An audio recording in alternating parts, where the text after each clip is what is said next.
अब फंडामेंटल या principal argument की बात करते हैं। दोनों बातें पूछ सकता है, एक तो आपके सामने डायरेक्ट आपको आर्गुमेंट एम्पलीट्यूड पूछ सकता है या argument of a complex number. अभी जब आपके सामने लगा दे कि फंडामेंटल या प्रिंसिपल आर्गुमेंट की बात करें, किसकी बात करें, फंडामेंटल या प्रिंसिपल आर्गुमेंट की बात करें, तो आप कैसे निकालोगे? बहुत सिंपल है, आप उसी तरीके से थीटा की वैल्यू निकालोगे। लेकिन इसमें क्या होता है आपके लिए, इसमें बहुत ही सिंपल है कि जब फर्स्ट क्वाड्रेंट में है तो थीटा, फोर्थ में है तो माइनस थीटा कर दो, ठीक है। फर्स्ट में है तो थीटा एंड फोर्थ में था तो क्या, माइनस थीटा। मान लेते हैं कि अगर यहाँ पे एंगल बन रहा हो, ये निकालना हो अपने को, ठीक है, तो अपन क्या कर सकते हैं, पाई बोल सकते हैं, पाई माइनस थीटा, यानी इस क्वाड्रेंट में अपने को लाना हो तो क्या करना है, होगा पाई माइनस थीटा करना होगा। पाई में से थीटा को क्या करना होगा, घटाना होगा, पाई माइनस थीटा। और अगर आपको थर्ड क्वाड्रेंट में आना हो तो माइनस पाई करेंगे एंड प्लस थीटा करेंगे। बिल्कुल वही बात है ना। इन दोनों बातों को याद रखिएगा, फर्स्ट क्वाड्रेंट में थीटा, सेकंड में पाई माइनस थीटा, थर्ड में minus pi plus theta and fourth में माइनस थीटा, ठीक है। सिंपल सी बात है, आपको बस इतनी सी बात आपको समझनी थी। अगर आपसे पूछे कि फंडामेंटल या प्रिंसिपल आर्गुमेंट निकालना हो, फंडामेंटल या प्रिंसिपल आर्गुमेंट निकालने के लिए आपको क्या करना है, सिंपल सा यही काम करना है। फर्स्ट में आए तो थीटा, ठीक है, सेकंड में आए तो पाई माइनस थीटा, जो हम पीछे भी याद कर रहे थे। उसमें क्या था आर्गुमेंट में कि पाई प्लस थीटा होता था, यहाँ पे 2 पाई माइनस थीटा है ना, यहाँ पे थीटा है तो फोर्थ में माइनस थीटा, ठीक है। जैसे कि आप इस चीज को समझो, मान लेते हैं कि यहाँ से एक ऐसे थीटा एंगल बना रहे हैं और ये क्या होगा, अगर आप रिवर्स आते हो तो माइनस थीटा एंगल बनाएगा, ठीक है, समझ में आ गया। उस तरह इस क्वाड्रेंट में आएगा तो आप बोल सकते हो कि माइनस, यहाँ से यहाँ तक क्या होगा, माइनस पाई, उसमें थीटा को ऐड कर दो तो आपको निकल के आ जाएगा कितना निकल रहा है, एक्स एक्सिस से जितना एंगल बनाएगा उसको यहाँ से घटा दो। जैसे मान लेते हैं कि ये चीज़ देखो, एक्स एक्सिस से ये एंगल बना रहे हो, है ना, हमें निकालना तो ये है ना, तो हम माइनस पाई में से प्लस थीटा हटा देंगे तो हमारा ये वाला निकल के आ जाएगा, ठीक है। आपको सिर्फ और सिर्फ क्या याद करना था, ये वाली बात याद करनी थी, है ना, इस बात को ध्यान रखना।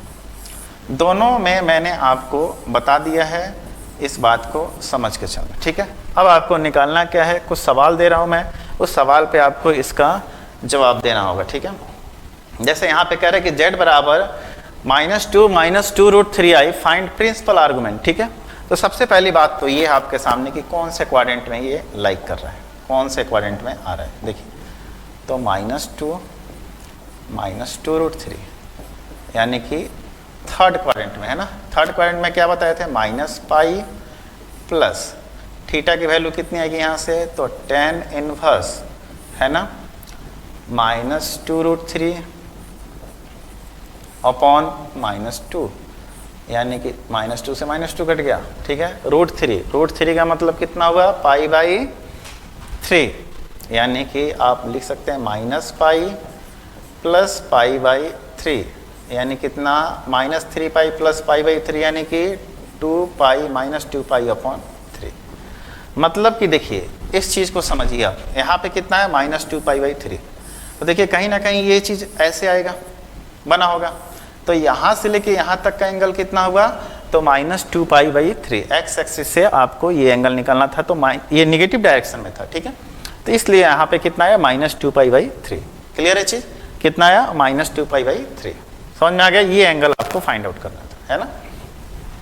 एक तो तरीका ये है कि आप इसको ऐसे भी फाइंड आउट कर लो या ऐसे भी फाइंड आउट कर लो, दोनों बात क्या है, एक ही है ना। एंगल या ये बनाओ या ये फिर ये बनाओ, ठीक है। इसको बनाएंगे तो माइनस साइन के साथ आएगा, ये बनाएंगे तो प्लस साइन के साथ आएगा, ठीक है। क्लियर है चीज। अगर यही पूछता है कि प्रिंसिपल आर्गुमेंट की जगह सिर्फ आर्गुमेंट पूछता तो अपन क्या बताए थे यहाँ पे, यहाँ बताए थे पाई प्लस थीटा, यानी कि यहाँ पे कर लेते कितना, तो पाई प्लस आपके सामने क्या था, यहाँ पे पाई प्लस थीटा हो जाता है, यानी 2 पाई/3। क्लियर है चीज, समझ में आ गया। यहाँ पे कह रहे हैं कि z आपके सामने दिया है तो इसका कोऑर्डिनेट क्या होगा, 1 और -1, ठीक है। 1 और -1 किस में आ रहा है, तो फोर्थ क्वाड्रेंट में आ रहा है। फोर्थ क्वाड्रेंट में यानी कि आपको सिंपल थीटा और माइनस साइन के साथ, तो माइनस tan इनवर्स कितना, -1/1, यानी इसका वैल्यू कितना हो गया, -पाई/4। कितना आया, पाई/4, ठीक है। समझ में आ गया कि नहीं आया। यहाँ पे कर लेते, अगर अपने को ये वाला एंगल निकालना होता है तो 3 pi plus pi plus theta यानी 4 पाई/3, ठीक है, कोई डाउट नहीं। समझ में आ गया। तो प्रिंसिपल आर्गुमेंट आपको समझ में आ रहा है ना। z बराबर 2√3 minus 2i find principal argument. Principal argument सबसे पहले तो आप करो 2√3 एंड माइनस 2 किस क्वाड्रेंट में आ रहा है, तो बोल सकते हैं x axis positive and y axis क्या आपका निगेटिव, यानी आपका फोर्थ क्वाड्रेंट में है ना। तो फोर्थ क्वाड्रेंट के लिए माइनस tan इनवर्स है ना माइनस 2 अपॉन 2√3 एंड ये कितना हो जाएगा, तो बोलेंगे पाई अपॉन 6 30 डिग्री है ना, यानी कि माइनस पाई अपॉन 6। ठीक है, क्या आएगा minus pi upon 6। If z बराबर आयोटा प्लस आई, ये फर्स्ट क्वाड्रेंट में ही है, फर्स्ट क्वाड्रेंट में है तो कोई दिक्कत ही नहीं अपने को। कोऑर्डिनेट क्या बनेगा 1 1 है ना, तो tan इनवर्स 1 अपॉन 1 है ना, यानी कितना होगा, तो पाई अपॉन 4 है ना। समझ में आ गया प्रिंसिपल आर्गुमेंट कैसे निकालते हैं इसका। ठीक है, आइए आगे बढ़ते हैं। कह रहा है कि z बराबर -√3 प्लस आई, -√3 प्लस आई मतलब आपका क्या आ रहा है, सेकंड क्वाड्रेंट आ रहा है -√3 एंड 1। सेकंड क्वाड्रेंट में मैंने क्या बताया था, सेकंड क्वाड्रेंट में मैंने बताया था पाई माइनस थीटा, यानी कि pi minus tan inverse 1 upon -√3। ठीक है, 1 अपॉन -√3 यानी कि 30 डिग्री है ना, पाई बाई 6 यानी बोल सकते हैं पाई माइनस पाई अपॉन 6 कितना हुआ 5 पाई अपॉन 6। प्रिंसिपल आर्गुमेंट कितना हुआ, ये हुआ आपके सामने। ठीक है, अब आप एक बात ध्यान दीजिए यहाँ पे, जब भी आपके सामने इस फॉर्म में आए, इस फॉर्म में आने का मतलब क्या हुआ, इस फॉर्म में आने का मतलब ये हुआ कि 1 अपॉन √5 प्लस 1 है और यहाँ पे भी √3 अपॉन √5 प्लस 1 है ना। तो √5 प्लस 1 दोनों बार कट जाएगा ना नीचे से नीचे। अगर मान लेते हैं कि यहाँ पे मैं लिखूँ 1 अपॉन एक्स, जैसे सपोज दैट मान लेते हैं कि मैं लिखूँ 1 अपॉन एक्स और 2 अपॉन एक्स, एक्स से तो एक्स कट ही जाएगा, तो ये नीचे वाले से कोई मतलब नहीं रखना आपने है ना, जब तक कि उसमें आयोटा नहीं लगा हो। इसमें ये कांस्टेंट टर्म है, कांस्टेंट में आयोटा नहीं लगा है तो अपने को ज़्यादा ध्यान देना ही नहीं है, सिर्फ आप इसका कोऑर्डिनेट बताओ कितना होगा 1 और √3 है ना, दोनों पॉजिटिव आ रहे हैं 1 और √3, तो फर्स्ट क्वाड्रेंट में ही है तो आपको सिर्फ कुछ नहीं निकालना है, tan इनवर्स आपको क्या √3 अपॉन 1, क्लियर है, √3 अपॉन 1 यानी कि 60 यानी कि पाई अपॉन 3, फर्स्ट क्वाड्रेंट में ही है। आपको सिर्फ अब इस बार क्या निकालना था, आर्गुमेंट निकालना था। ठीक है, प्रिंसिपल आर्गुमेंट और आर्गुमेंट में आपको अंतर समझ में आया, बस आपको कुछ नहीं करना है, उस चार्ट को जो मैंने बताया था आप उसको 1-2 बार देखेंगे समझ में आ जाएगा, याद हो जाएगा वो चीज़। ठीक है, और याद नहीं भी करेंगे तो आप समझ चुके हैं इस बात को। ठीक है, प्रिंसिपल आर्गुमेंट बोले तो निगेटिव डायरेक्शन में आना है थर्ड एंड फोर्थ में, और अगर आपको सिर्फ आर्गुमेंट पूछे तो पॉजिटिव ही चलना है आपको, theta pi minus theta pi plus theta 2 minus theta है ना। मैं यहाँ पे एक बार लिख भी देता हूँ, यहाँ से आर्गुमेंट ऑफ z या एम्पलीट्यूड ऑफ z। ठीक है, एंड यहाँ पे मैं बोलूँ प्रिंसिपल आर्गुमेंट ऑफ z या फंडामेंटल आर्गुमेंट ऑफ z। ठीक है, तो देखिए क्या करना था आपको, सिर्फ आर्गुमेंट पूछे, थीटा लेना है, पाई माइनस थीटा लेना है, पाई प्लस थीटा लेना है, 2 पाई माइनस थीटा लेना है। ठीक है, समझ में आ गया। अगर आपसे वही प्रिंसिपल आर्गुमेंट पूछे तो थीटा पाई माइनस थीटा, देखिए 2 तो सिंपल है, यहाँ पे सिर्फ करना है minus pi plus theta and minus theta, clear है चीज, कोई डाउट। तो ये दोनों बातें आपको समझ में अब आ चुकी होगी। ठीक है, प्रिंसिपल आर्गुमेंट एंड आर्गुमेंट में क्या अंतर है। ठीक है, कोई डाउट नहीं, चलिए आइए आगे बढ़ते हैं। अब आपके सामने ये था properties of argument. Properties of argument क्या कहता है, बहुत सिंपल आर्गुमेंट, इस जैसे आप लॉग पढ़े होंगे, लॉग में क्या होता है, लॉग में होता है आपके सामने, हाँ लॉग आपने पढ़ा होगा कि लॉग m इंटू एन, तो इसका मतलब क्या होता है log m plus log n, यही है ना। तो सेम कंडीशन यहाँ पे भी है कि आर्गुमेंट z1 और आर्गुमेंट z2, मतलब 2 कॉम्प्लेक्स नंबर का आर्गुमेंट निकालना है तो आप simple argument Z1 plus argument Z2 कर सकते हो, ठीक है। Argument Z1 plus argument Z2। अगर दो आर्गुमेंट यहाँ पे आप इसको ब्रैकेट ले लो, आर्गुमेंट Z1 अपॉन Z2 यानी कि argument Z1 minus argument Z2, ठीक है।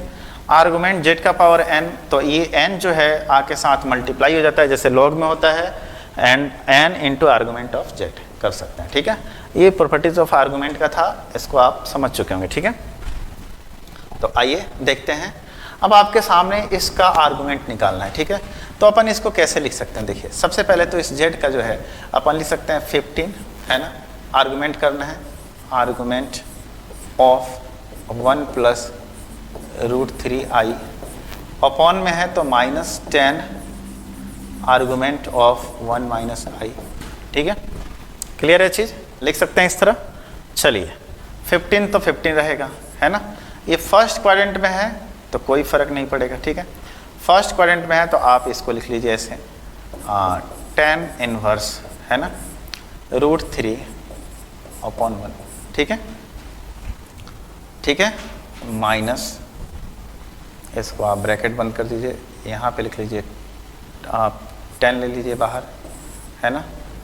यहाँ पे क्या लिखेंगे, एक किस क्वाड्रेंट में है तो फर्स्ट आपके सामने फोर्थ क्वाड्रेंट में है। किस क्वाड्रेंट में है, फोर्थ क्वाड्रेंट में, x पॉजिटिव y निगेटिव, ठीक है। फोर्थ क्वाड्रेंट में तो अपन क्या बताए थे, 2 पाई माइनस 10 इनवर्स -1/1, है ना, ठीक है। अब आप इसको ब्रैकेट को बंद कर दीजिए, ठीक है। थोड़ा सा अब आगे बढ़ेंगे इस पे, है ना, सिंपल है। इसकी वैल्यू कितनी हो जाएगी, तो π/3, ठीक है। तो बोलेंगे 15 इंटू π/3 -10 इंटू, है ना, 2π माइनस π/4, ठीक है। तो बोल सकते हैं 4 दूना 8 में से 1 गया, कितना बचेगा 7π/4, और ये 10 से कटेगा, है ना। ये 3 से कितना वाला कटा 5, तो 5π माइनस 10 इंटू 7π/4, 2 बचे 10, 2 दूना 4, है ना, 5 से 35 हो गया, और ये कितना हो गया 10, ठीक है। तो अगर आप इसको घटाओगे अगले स्टेप में तो कितना हो जाएगा 10π माइनस 35 π/2 हो जाएगा। तो ये कितना बच के आएगा -25 π/कितना 2, है ना, -25 π/2। अब देखिए मैंने एक बात आप लोगों को बताई थी, वो क्या बताया था मैं, कि कभी भी जो है आपके सामने ये 2π से ज़्यादा नहीं होना चाहिए, जबकि ये कितना हो रहा है 12.5π, है ना। तो आप इस चीज़ को ऐसे लिख सकते हो, क्या बताओ, कि मैं बोल सकता हूँ कि -12π एंड -π/2 लिख सकते हैं, क्या बताओ, लिख सकते हैं ना, बिल्कुल। तो आपका आर्गुमेंट कितना हो जाएगा, हमेशा इसको जो है ना 2nπ के फॉर्म में तोड़ना है। आपको किस फॉर्म में तोड़ना है, 2nπ के फॉर्म में तोड़ना है, ठीक है। 2nπ के फॉर्म में तोड़ना है। एक सर्कल बनाने के लिए कितना 2π, n का मतलब एक बार रिपीट कर लो, जितना बार रिपीट करना है आप उसको रिपीट कर सकते हो, यानी कि 2nπ के फॉर्म में आएगा। तो लिख सकते हैं इसको -12π माइनस π/2, ठीक है। तो आपका आंसर कितना हो जाएगा यहाँ पे, तो -π/2 आपका आंसर कितना हो जाएगा, तो -π/2 आपका आंसर, ठीक है। जैसे देखिए यहाँ से हमने तो इस चीज़ को निकाल लिया, अब ऐसे -π/2 आ रहा है, ठीक है। -π/2 कहने का मतलब ये है कि आप ऐसे देखिए, एक तो आप ऐसे ले सकते हैं -π/2, या फिर आप इसको ऐसे ही बोल सकते हैं 3π/2, या तो -π/2, या फिर आप बोल सकते हैं 3π/2, दोनों बातें आप बोल सकते हैं, ठीक है। दोनों बातें आपके लिए एक ही बात है, यही लाइन को ये दर्शाएगा, ठीक है। तो इस चीज़ को आप समझ चुके होंगे, ठीक है। चलिए आइए अगला क्वेश्चन देखते हैं। अगला क्वेश्चन क्या है, आपके सामने है कि फाइंड आर्गुमेंट ऑफ Z, ठीक है। चलिए इसका निकालते हैं। तो अपन लिख सकते हैं क्या, 20 आर्गुमेंट ऑफ 2 - 2√3i, ठीक है, 20 तो चलिए ठीक है ना, हमने इसको ब्रैकेट में लिया।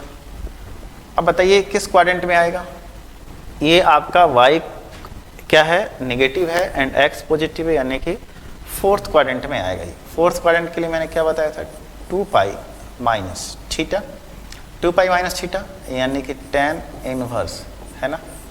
अब देखिए y यानी कि -2/√3 अपॉन कितना 2, कट गया, यानी कितना है आपके सामने ये π/3, है ना, यानी कि 20 इंटू 2 पाई माइनस π/3। तो 3 दूना 6 में से 1 गया, कितना बचेगा, 3 दूना 6 में से पाई गया, कितना बचेगा, तो 20 इंटू 5 π/3। 20 से मल्टीप्लाई करने की ज़रूरत नहीं है, आप इतना सोचो कि 5 π/3 ही आपका आंसर होगा, क्योंकि 20 बचे 100 करोगे, 100 में फिर 2n पाई से आप क्या करोगे, भाग दोगे। तो इससे अच्छा है कि आप डायरेक्ट ही इसको लिख सकते हो क्या, 5 π/3, है ना। समझ में आ गया। आप इसको करोगे तो कितना आएगा, आप सोचो, यहाँ पे 20 बचे 100 π/3 आएगा। तो आपको क्या करना होगा, 100 π/3 तो 2 पाई से काफ़ी ज़्यादा है ना, तो आप इसको कर सकते हो कितना, डायरेक्ट आप इसका आंसर लिख सकते हो 5 π/3, है ना।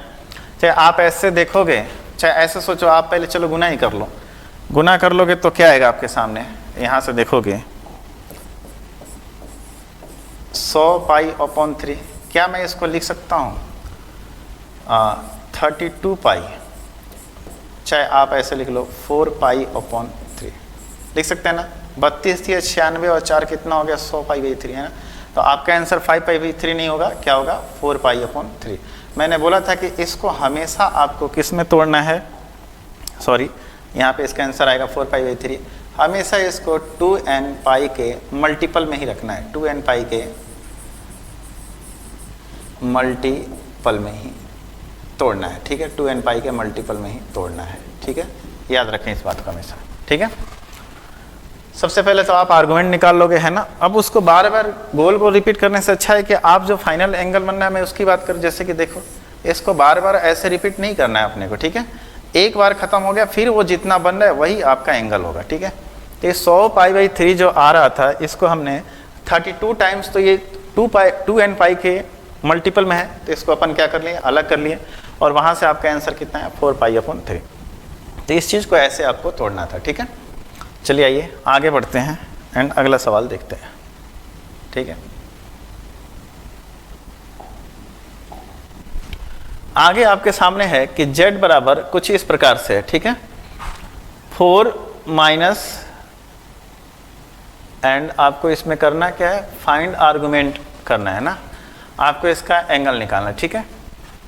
चलिए, ये दोनों क्या है, इनटू में है ना।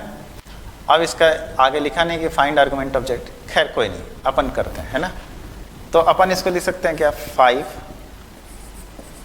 आर्गुमेंट ऑफ 4 माइनस 4i, दोनों इंटू में है तो प्लस हो जाएंगे, है ना, and 4 argument of -2√3 minus 2i, लिख सकते हैं क्या, बताइए, बिल्कुल, है ना। 5 ये किस क्वाड्रेंट में है, आपके फोर्थ क्वाड्रेंट में है, किस क्वाड्रेंट में है, फोर्थ क्वाड्रेंट में, ठीक है। तो आप लिख सकते हैं क्या, 2 पाई माइनस 4/4, यानी कि 1 आएगा, 10 1 कब होता है, तो π/4 पे होता है, ठीक है, प्लस 4 इंटू, है ना, दोनों निगेटिव है, यानी कि थर्ड क्वाड्रेंट में आएगा, तो आपके सामने क्या आएगा, पाई प्लस, ठीक है। थर्ड क्वाड्रेंट में क्या होता है, पाई प्लस थीटा होता है ना। सेकंड में क्या होता है, पाई माइनस थीटा होता है, ठीक है, ये बात मैंने आपको बताई थी। पाई प्लस 2 अपॉन -2/√3, यानी कि 2 से 2 कट जाएगा, 1/√3, 1/√3 यानी कि π/6, ठीक है। देखिए 4 दूना 8 में से 1 गया कितना, तो 7, 7 बचे कितना हो गया, 35 π/4 प्लस, है ना, 6 और 7 चौ कितना हो गया, 28, है ना, 28 π/6, ठीक है। अगले स्टेप में आप इनको जोड़ेंगे तो क्या आएगा, देखिए, अगले स्टेप में आप इनको जोड़ेंगे तो नीचे आपका आएगा 12, है ना। 4 3 12 35 दिया, कितना हो गया 105 पाई, प्लस 6 दूना 12 28 दूना कितना होता है 56 पाई। ठीक है, अगले स्टेप में 6 5 11, 5 और 1 6, ठीक है, एंड 161 पाई अपॉन 12। ठीक है, 3 से कट जाना चाहिए, 3 चौका 12, 3 से 6 नहीं, 3 से नहीं कटेगा, 6 तो ठीक है, 6 5 11 5 1 6 नहीं कटेगा। ठीक है, खैर कोई नहीं कटेगा तो कोई बात नहीं। 161 पाई अपॉन 4 12, 12 12 कितना होता है 144, है ना। 144 से कितना ज़्यादा है तो बोलेंगे कि 16 1 17, है ना। तो लिख सकते हैं क्या इसको अपन ने ऐसे 12 पाई प्लस, है ना, 16 और 1 17 पाई अपॉन 12। तो आपका आंसर कितना हो गया 17 पाई अपॉन 12। आपका आंसर कितना हो गया 17 पाई अपॉन 12। क्लियर हो गया चीज़, कोई डाउट यहाँ पे नहीं, समझ में आ गया। देखिए 12 में 12 से गुना 144 प्लस 17 161 आ जाएगा, है ना। तो अपने को क्या करना था 2n पाई के फॉर्म में लेके आना था। तो 2n पाई के फॉर्म में है क्या 12 पाई, बिल्कुल है ना। चलिए, तो आपने इस चीज का समझ में आ गया आप लोगों को कैसे आर्गुमेंट निकालना है ना, कोई दिक्कत नहीं। अब आपके सामने कुछ क्वेश्चन है, कह रहा है कि if Z1 plus Z2 mod के अंदर बराबर है Z1 प्लस Z2 के। याद कीजिए मैंने एक बात बताई थी आप लोगों को कि मॉड के अंदर Z1 प्लस Z2 हमेशा लेस देन इक्वल टू होता है mod Z1 plus mod Z2 के। लेकिन एक बात और बताई थी कि इक्वल टू कब होगा, जब एज इट इज दोनों बराबर होंगे। मतलब कि जो दोनों कंपोनेंट होंगे Z1 और Z2 के एज इट इज बराबर होंगे, साइन भी अपने साथ होगा, ठीक है। तब उस कंडीशन में बोल रहा है कि argument of Z1 upon argument of Z2 क्या होगा। जब दोनों कॉम्प्लेक्स नंबर इक्वल हैं तो दोनों के argument of Z1 upon Z2, मतलब कि अपन इसको लिख सकते हैं argument of Z1 minus argument of Z2 लिख सकते हैं ना। और ये क्या होगा हमेशा 0 होगा। हमेशा क्या होगा जब दोनों एंगल समान होंगे तो दोनों का डिफरेंस क्या होगा 0 होगा। तो ऐसे सवाल आपके एग्जाम में आएंगे, बस सिली सा क्वेश्चन छोटा सा, है ना। अब आपके सामने कुछ मैच करना है, यहाँ पे मैच करते हैं, है ना। मैच क्या करना है, तो argument of Z1 into Z2 क्या होता है, तो अपन बोल सकते हैं ये आएगा। Argument of Z1 upon Z2 क्या होगा, argument of Z1 minus Z2, ठीक है। अब argument of Z bar plus argument of Z, argument of Z bar plus argument of Z क्या होगा, ठीक है। तो आप इस चीज को देखें, argument of Z bar plus argument of Z, है ना। कोई भी आर्गुमेंट अगर बनाते हो आप, ठीक है, मान लेते हैं Z का आर्गुमेंट आता है आपके सामने ये, जैसे 3 प्लस 4i का आर्गुमेंट ये बना, तो 3 माइनस 4i का आर्गुमेंट क्या होगा, तो जस्ट इसका अपोजिट हो जाएगा, है ना। जस्ट इसका क्या हो जाएगा अपोजिट हो जाएगा, ठीक है। अब देखिए ये किस क्वाड्रेंट में आया, तो फर्स्ट क्वाड्रेंट में आया, और ये किस क्वाड्रेंट में आया, तो फोर्थ क्वाड्रेंट में आ रहा है ना, फोर्थ क्वाड्रेंट में आ रहा है, ठीक है। और जब दोनों को जोड़ेंगे तो कितना आएगा 2 पाई के बराबर आएगा, क्या आएगा कि नहीं आएगा बताइए। इसका कितना आएगा 3 एंड माइनस 4, ठीक है। ये यहाँ से एंगल बना, ठीक है। अगर मान लेते हैं कि ये एंगल ऐसे बनता, ठीक है, तो एक तो एंगल ये हो गया और एक एंगल ये हो गया, दोनों को जोड़ेंगे तो ये कंप्लीट एंगल 2 पाई के बराबर बनाएगा कि नहीं बनाएगा बताइए, बिल्कुल ये। और आर्गुमेंट ऑफ आई कितना होगा पाई बाई 2, कैसे, देखिए आर्गुमेंट ऑफ आई यानी कि उसका रियल एक्सिस तो है नहीं, यानी कि इमेजिनरी लाइन पे उसका एंगल बनेगा, और ये एंगल कितना होता है, तो पाई बाई 2 के बराबर होता है कि नहीं बताइए। तो इस तरीके से आप इसको मैच कर लेंगे, ठीक है, समझ में आ गया, कोई डाउट नहीं। आर्गुमेंट ऑफ जी यू छूट गया यहाँ पे, आर्गुमेंट ऑफ 1 प्लस आई, आपको इसका आर्गुमेंट निकालना है। तो फर्स्ट क्वाड्रेंट में है, क्या होगा, थीटा बराबर यहाँ से tan इनवर्स 1/1, यानी कितना आएगा पाई/4, ठीक है। Find argument of 1 minus i√3 upon 1 minus i root three, ठीक है, 1 प्लस आई रूट थ्री।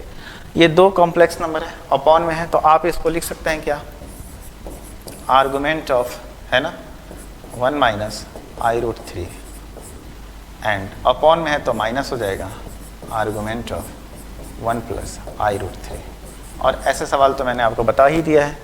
आप ये कौन से क्वाड्रेंट में है, तो ये फोर्थ में है। फोर्थ में क्या होता है, तो 2 पाई माइनस यहाँ पे थीटा क्या आएगा, तो पाई अपॉन 3 आएगा, है ना, रूट 3 अपॉन 1, पाई अपॉन 3, ठीक है, एंड माइनस यहाँ पे क्या आएगा, 2 फर्स्ट क्वाड्रेंट में है तो डायरेक्ट आपके सामने क्या आएगा बताइए, तो टेन इनवर्स छोड़ दो आप, रूट 3 अपॉन 1, यानी कि सिर्फ और सिर्फ आपके सामने क्या आएगा, पाई अपॉन 3, है ना। तो 2 pi minus pi upon 3 minus pi upon 3, यानी आप जोड़ेंगे तो क्या होगा, 2 पाई माइनस 2 पाई अपॉन 3, है ना। तो आप 2 पाई, तो यानी तो आप बोल सकते हो 3 दूना कितना हो गया, 6 में से 2 गया कितना बचेगा, 6 पाई में से 2 गया कितना बचेगा, तो बोल सकते हैं 4 पाई अपॉन 3, है ना। ऐसे बोल लो, चाहे बोल सकते हो डायरेक्ट माइनस 2 पाई अपॉन 3, या फिर बोल सकते हो ये पोलर में हो जाएगा, प्रिंसिपल हो जाएगा, सॉरी ये आर्गुमेंट में आ गया, है ना। तो आप ऐसे देख लो, 3 दूना 6 पाई में से 2 पाई गया कितना बचेगा, 4 पाई अपॉन 3। चाहे डायरेक्ट आप बोल सकते हो माइनस 2 पाई अपॉन 3। जैसे देखो, अगर आपको, ठीक है, माइनस 2 पाई अपॉन 3 और 4 पाई अपॉन 3, यानी कि कहीं ऐसे ये लाइक करेगा, है ना। अगर आप इधर से बोलोगे तो कितना आएगा, 4 पाई अपॉन 3। अगर आप इधर से बोलोगे तो माइनस 2 पाई अपॉन कितना आएगा, 3 आएगा। इन दोनों को जोड़ोगे तो कितना आएगा, 2 पाई, ठीक है। बात समझ में आ गया, नहीं आ गया, क्लियर है ये चीज़, आगे बढ़िए। पोलर रिप्रेजेंटेशन या मॉडुलस एम्पलीट्यूड फॉर्म, इस फॉर्म में मैं आपको बताता हूँ कि इस फॉर्म में कोई भी कॉम्प्लेक्स नंबर ऐसे आपके सामने दिए, जैसे z बराबर दिया है a प्लस आई बी। अब इसको आपको पोलर फॉर्म या मॉडुलस फॉर्म में लिखना है ना। तो देखिए इसको क्या लिखते हैं, z बराबर r, ध्यान रखिएगा, cos theta plus i sine theta के फॉर्म में लिखते हैं, ठीक है। z बराबर r cos theta plus i sine theta. अब यहाँ से r क्या है, तो r बराबर है आपके सामने मॉड z, एंड थीटा बराबर क्या है, तो आर्गुमेंट ऑफ z। बस छोटी सी बात है, आपको किसी भी अगर कॉम्प्लेक्स नंबर को इस फॉर्म में लिखना है तो z बराबर r cos theta plus i sine theta. r जो है मॉड z को डिनोट करता है, एंड थीटा क्या करता है, आर्गुमेंट ऑफ z को डिनोट करता है, ठीक है। बहुत सिंपल सा है कंसेप्ट ये, है ना। तो आइए इसके एक प्रश्न को देखते हैं। जैसे आपको लिखना है इसका माइनस आई प्लस माइनस 1 प्लस आई, ठीक है। तो इसका r क्या होगा, तो मॉड z, यानी कि रूट अंडर 1 माइनस 1 का स्क्वायर 1 1 का स्क्वायर, यानी रूट 2। यहाँ पे भी रूट 2 है, यहाँ पे भी रूट 2 है। अब इसका आर्गुमेंट ऑफ z निकालो, है ना। आर्गुमेंट ऑफ z किस क्वाड्रेंट में है ये मेरे दोस्त, किस क्वाड्रेंट में है, तो सेकंड क्वाड्रेंट में है। सेकंड क्वाड्रेंट का मतलब क्या होता है, पाई माइनस इसका क्या हो जाएगा, पाई बाई 4, है ना, यानी कितना हुआ, 3 पाई अपॉन 4, है ना। तो root 2 cos 3 pi by 4 plus i sine 3 by 4 आपका आंसर, ठीक है। समझ में आ गया, रूट 2 r cos थीटा की जगह 3 pi by 4 plus i sine 3 pi by 4। अब आपको इसका पोलर रिप्रेजेंटेशन लिखना है ना। ये किस क्वाड्रेंट में है, थर्ड क्वाड्रेंट में। थर्ड क्वाड्रेंट में क्या होता है, पाई प्लस थीटा होता है ना। तो सबसे पहले इसका r निकालेंगे तो क्या आएगा, रूट 2 आएगा, एंड आर्गुमेंट ऑफ z निकालते हैं तो आपके सामने क्या आएगा, ये थर्ड क्वाड्रेंट में। थर्ड क्वाड्रेंट में क्या होता है, थर्ड क्वाड्रेंट में होता है पाई प्लस, है ना, पाई बाई 4। पाई बाई 4 आएगा, क्यों, क्योंकि 1 अपॉन 1 पाई बाई 4 होता है, यानी कि बोल सकते हैं ये कितना हो जाएगा, 5 पाई अपॉन 4, यही आएगा ना। तो आप अब इसको लिख सकते हैं क्या, इसको पोलर फॉर्म में रूट 2, है ना, कॉस, ठीक है, 5 pi upon 4 plus i sign 5 pi upon 4, ठीक है, लिख सकते हैं इसको। इस कॉम्प्लेक्स नंबर को आप पोलर रिप्रेजेंट कर सकते हैं पोलर फॉर्म में या मॉडुलस एम्पलीट्यूड फॉर्म में, आप इसको ऐसे लिख सकते हैं। ठीक है, बहुत सिंपल था। आपको एक तो आर निकालना है, आर बराबर मैंने क्या बताया था कि मॉड जेड निकालना है, ये तो अपन जानते हैं, आर्गूमेंट भी निकालना जानते हैं। याद रखिए कि पहले कॉस बाद में साइन आता है इसमें। ठीक है, आगे बढ़िए। अब क्यू रूट ऑफ यूनिटी की बात करते हैं। क्यू रूट ऑफ यूनिटी क्या कहता है? जैसे देखिए, क्यू रूट ऑफ यूनिटी आपका ये कह रहा है कि जैसे मान लेते हैं कि जेड है कोई कॉम्प्लेक्स, आई का आपको क्या निकालना है? 3 रूट निकालने हैं, मतलब कि 1 के 3 फैक्टर लेके आने हैं। तो चलिए वो साइड क्यू करते हैं, यानी कि जेड क्यू बराबर कितना हो जाएगा 1। इसको 1 लेके इधर आइए तो जेड क्यू माइनस 1 बराबर 0 हो जाएगा। ठीक है, अब आप इसको तोड़ सकते हैं क्या? Z minus 1 A minus B into Z square, ठीक है, प्लस जेड प्लस 1 बराबर 0। एक तो आपके सामने z बराबर 1 आ गया जब z माइनस 1 बराबर 0 हो गया।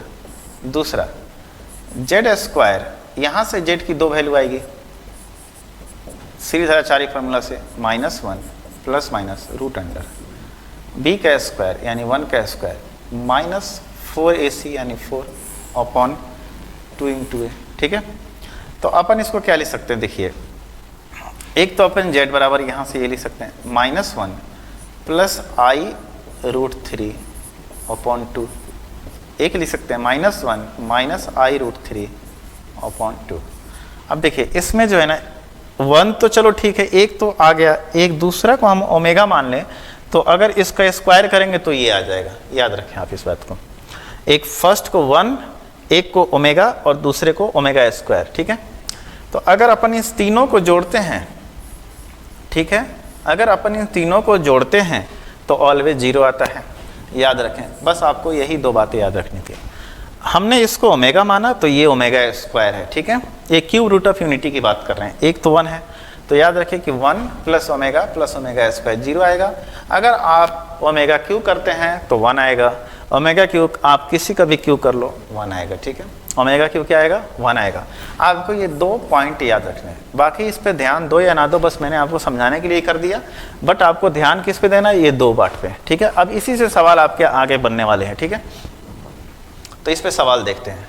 सबसे पहले सवाल है कि 1 minus omega plus omega square का power 5, 1 plus omega minus omega square का पावर 5 है। ठीक है, तो आप बताइए 1 प्लस ओमेगा स्क्वायर को अपन क्या लिख सकते हैं? 1 प्लस ओमेगा स्क्वायर अपन जानते हैं क्या? 1 प्लस ओमेगा स्क्वायर बराबर 0 होता है। तो 1 प्लस ओमेगा स्क्वायर को माइनस ओमेगा, तो माइनस ओमेगा और माइनस ओमेगा -2 ओमेगा का पावर कितना हो गया? 5 है ना, प्लस 1 प्लस ओमेगा को क्या लिख सकते हैं? 1 प्लस ओमेगा को लिख सकते हैं minus omega square, minus omega square minus omega square है ना, तो -2 ओमेगा स्क्वायर है ना, का पावर कितना हो जाएगा? 5 हो जाएगा। क्या बताइए?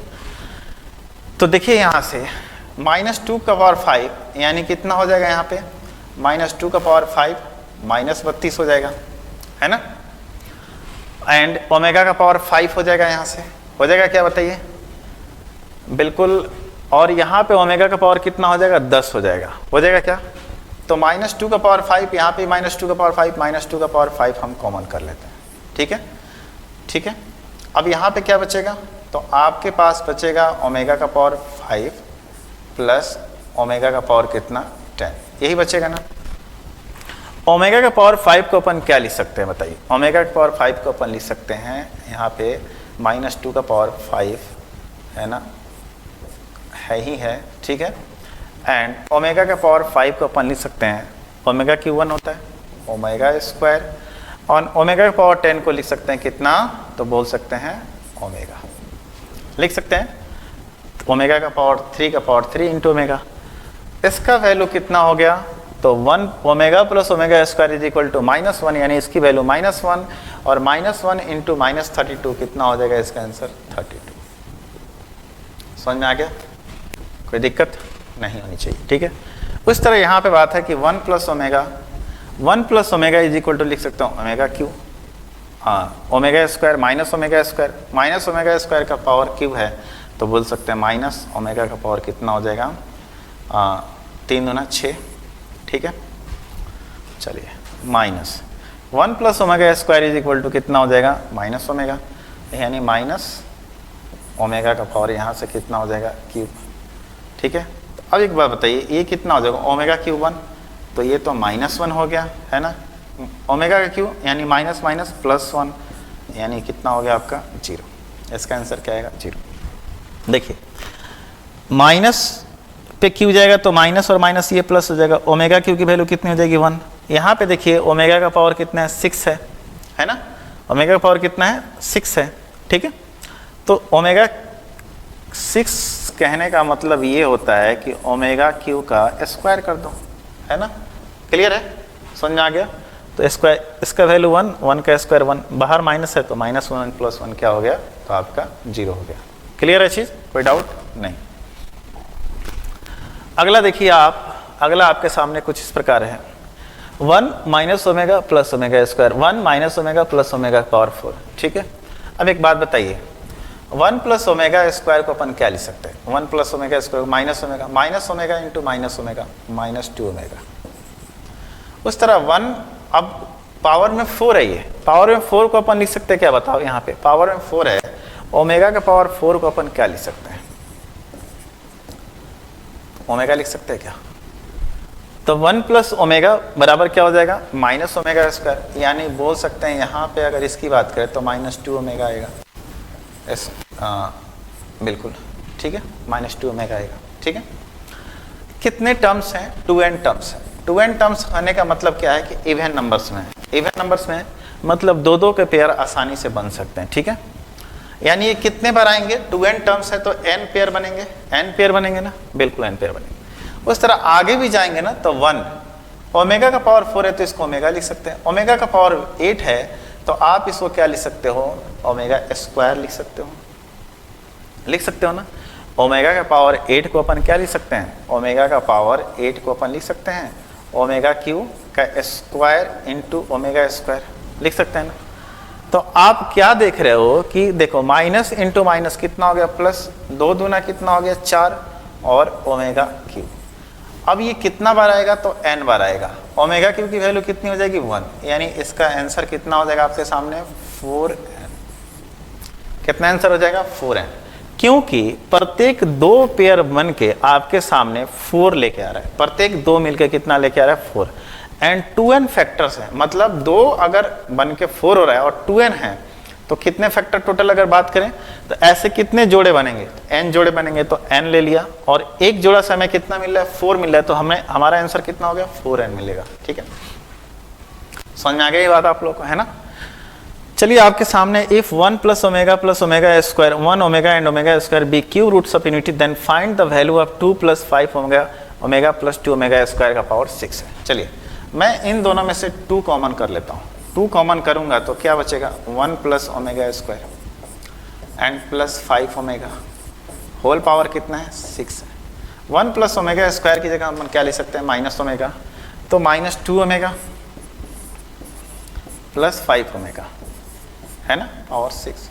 ठीक है, अब एक बात बताइए आप कितना हो जाएगा, तो बोल सकते हैं यहाँ पे 3 का पावर 6 इंटू ओमेगा का पावर 6, तो ये तो वैल्यू कितनी हो जाएगी ओमेगा क्यूब का स्क्वायर 1, यानी 3 का पावर 6 का मतलब कितना होता है 729, 9 का क्यूब है ना, समझ में आ गया, 9 का क्यूब। ठीक है, 3 के पावर 6 को अपन लिख सकते हैं क्या 3 का स्क्वायर का पावर 3, यानी ये 9 का क्यूब हो गया, 9 का क्यूब कितना होता है 729। ठीक है, अब आपके सामने कुछ इस प्रकार से है, a plus B omega plus C omega square B plus C omega plus A omega square. ठीक है, अपन क्या कर सकते हैं यहाँ पे कि मैं इसमें अगर यहाँ पे a के साथ ओमेगा स्क्वायर है ना, मैं ऊपर वाले में ओमेगा स्क्वायर से गुना कर दूं क्या, बोलो, ऊपर वाले में ओमेगा स्क्वायर से गुना कर दूं क्या, करूँगा तो क्या आएगा a omega square B omega cube, तो बी ओमेगा क्यू मतलब तो बी ही हो जाएगा, एंड सी ओमेगा का पावर 4 यानी कि बोल सकते हैं सी ओमेगा हो जाएगा। याद रखिए मैंने ऊपर वाले में किससे गुना किया था ओमेगा स्क्वायर से, तो अपने को ओमेगा स्क्वायर से भाग भी देना पड़ेगा, है ना। जैसे देखिए omega square A omega square, B omega square into omega, B omega cube मतलब बी आ गया, सी ओमेगा का पावर 4, तो ओमेगा का पावर 4 मतलब ओमेगा आ गया, ठीक है। चलिए नीचे क्या हो गया, B plus C omega plus A omega square, ये कट गया क्या, और आपके पास इसका मतलब क्या आया कि 1 अपॉन ओमेगा स्क्वायर। आप ऊपर नीचे बोल सकते हैं ओमेगा से मल्टीप्लाई कर दीजिए, तो ये तो बन गया ओमेगा क्यू, है ना। आपका आंसर कितना है, ओमेगा, ठीक है। तो इसका वैल्यू कितना आ जाएगा, ओमेगा आ जाएगा, ठीक है। याद कीजिए मैंने इसको क्या माना था, इसको मैंने क्या माना था, इसको अगर मैंने ओमेगा माना था तो इसको ओमेगा स्क्वायर माना था। तो यहाँ पे क्या है, ओमेगा का पावर 17, और यहाँ पे अगर इसको ओमेगा स्क्वायर कर लो तो 34 हो जाएगा। कोई फर्क नहीं पड़ता, किसी को ओमेगा और किसी को ओमेगा स्क्वायर मान लो, ठीक है। चलिए इसको अपन लिख सकते हैं क्या, यानी 3 के मल्टीपल में लेके आओ, 3 × 5 = 15, यानी ओमेगा स्क्वायर और प्लस ओमेगा, है ना। तो एक बात बताओ, इसकी वैल्यू क्या होती है, अपन जानते हैं 1 + ओमेगा स्क्वायर बराबर 0, तो omega square plus omega square, omega बराबर कितना हो जाएगा, -1, यानी बोल सकते हैं इसकी वैल्यू कितनी आ जाएगी, -1, ठीक है। उस तरह यहाँ पे भी है ना। यहाँ पे अपन क्या करेंगे, देखिए रूट के अंदर है ये चीज़, है ना। मैं क्या करता हूँ, ऊपर से जो है नीचे 1 + ओमेगा है, ऊपर 1 + ओमेगा स्क्वायर है, 1 + ओमेगा स्क्वायर को अपन लिख सकते हैं माइनस ओमेगा, 1 + ओमेगा क्या लिख सकते हैं, माइनस ओमेगा स्क्वायर लिख सकते हैं क्या, माइनस से माइनस कट गया। ऊपर नीचे अपन क्या करें, ओमेगा से मल्टीप्लाई कर देते हैं, तो ये तो क्या होगा, ओमेगा क्यूब हो गया, नीचे 1, ऊपर क्या ओमेगा स्क्वायर, बाहर क्या निकला, ओमेगा निकला, ठीक है। तो मेरे प्यारे दोस्त, जो आज जो हमने कॉम्प्लेक्स नंबर को क्या किया है, इंड किया है। स्टार्ट से अपन शुरू किए थे, जितने आपकी ज़रूरत की चीज़ें थी उतनी मैंने आपको यहाँ पे बताई है, ठीक है। इनको आप 2-3 बार रिवाइज करोगे तो ये चीज़ें आपके लिए बहुत आसान हो जाएगी, बहुत सिंपल है, ठीक है। तो चलिए आज के लिए इतना ही, फिर मिलते हैं अगले क्लास में। आप सभी का बहुत बहुत धन्यवाद, मिलते हैं अगले क्लास में अगले टॉपिक के साथ।